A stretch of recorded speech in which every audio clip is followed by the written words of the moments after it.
Hi, my name is Jody Crowther and my major is health service and administration.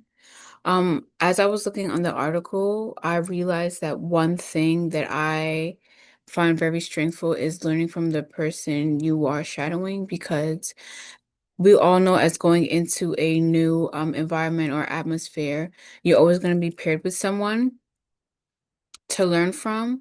And I always think it's good to watch and observe how they work. But then also, as you're watching how they work, you ask questions. If you have something that you don't know, you can always ask them about, and they will teach you the ropes of what needs to be done and how it needs to be done. So, in the end, when it's time to, I guess, feel comfortable enough in the environment that you're in, you have the opportunity to remember what you've been taught by watching your mentor or the person you were shadowing. I think it's very helpful because in the end, it helps you realize that you're taking their skills that they have taught you and you are incorporating into your job space, your everyday life, and you realize, I was here, I was once new, and I learned from somebody that helped me.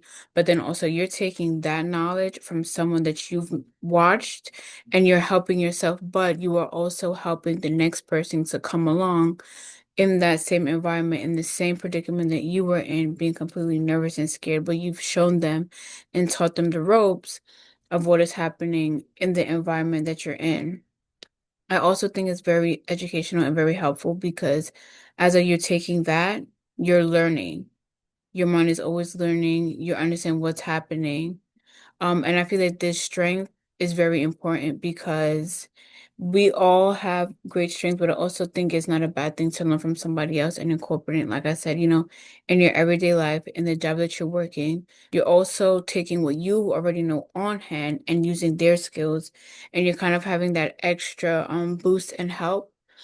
So everything is very important to take what you learn from somebody else and be helpful within yourself and with others.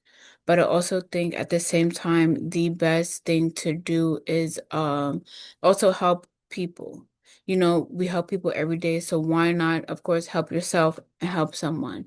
I hope this while networking is very important, there are other parts and aspects to play in doing so.